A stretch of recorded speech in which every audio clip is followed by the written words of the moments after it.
Trong không khí chào mừng kỷ niệm 60 năm thành lập ngành khoa học và công nghệ Việt Nam, ngày 23 tháng 11 năm 2019, khu công nghệ cao Hòa Lạc vinh dự tiếp đón đoàn công tác do đồng chí Nguyễn Thị Kim Ngân, Ủy viên Bộ Chính trị, Chủ tịch Quốc hội nước Cộng hòa xã hội chủ nghĩa Việt Nam đến thăm, làm việc tại khu công nghệ cao Hòa Lạc và dự lễ khánh thành nhà máy sản xuất thiết bị điện tử thông minh Vinsmart.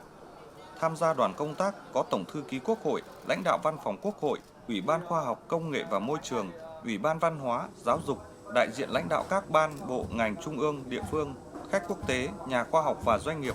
Chuyến thăm thể hiện sự quan tâm của Đảng, Nhà nước và cá nhân đồng chí Chủ tịch Quốc hội đối với sự phát triển của nền khoa học và công nghệ, cũng như đội ngũ cán bộ quản lý khoa học và công nghệ của Việt Nam, đồng thời khẳng định vai trò của khu công nghệ cao Hòa Lạc trong dẫn dắt phát huy tiềm lực khoa học của đất nước. Thay mặt Bộ Khoa học và Công nghệ, Thứ trưởng Phạm Công Tạc đã có báo cáo về tình hình hoạt động của Bộ Khoa học và Công nghệ thời gian qua. Theo đó, được sự quan tâm của Đảng, Quốc hội và Chính phủ, cơ chế chính sách về khoa học và công nghệ và đổi mới sáng tạo tiếp tục được hoàn thiện. Có thể nói, chưa bao giờ nội dung phát triển khoa học công nghệ và đổi mới sáng tạo được tập trung chỉ đạo trong nhiều nghị quyết của Đảng như giai đoạn hiện nay. Mới đây nhất là nghị quyết số 50 của Bộ Chính trị về định hướng hoàn thiện thể chế chính sách, nâng cao chất lượng hiệu quả hợp tác đầu tư nước ngoài đến năm 2030 và nghị quyết số 52 của Bộ Chính trị về một số chủ trương chính sách chủ động tham gia cuộc cách mạng công nghiệp lần thứ tư. Phát biểu tại sự kiện, Chủ tịch Quốc hội Nguyễn Thị Kim Ngân biểu dương và đánh giá cao sự nỗ lực của Bộ Khoa học và Công nghệ,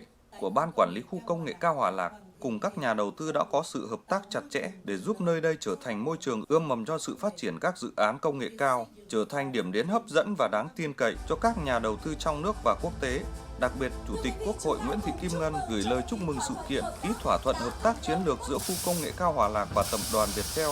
Chúc mừng tập đoàn Vingroup đã khánh thành dự án sản xuất thiết bị điện tử thông minh. Phát biểu tại sự kiện, Bộ trưởng Bộ Khoa học và Công nghệ Chu Ngọc Anh cam kết Bộ Khoa học và Công nghệ sẽ quán triệt và triển khai đầy đủ các ý kiến chỉ đạo của Chủ tịch Quốc hội bằng những hành động cụ thể thiết thực nhằm phát triển ngành khoa học và công nghệ nước nhà, trong đó có việc đẩy nhanh tiến độ phát triển khu công nghệ cao Hòa Lạc, trở thành đô thị khoa học và công nghệ, một mô hình phát triển kinh tế dựa vào khoa học và công nghệ.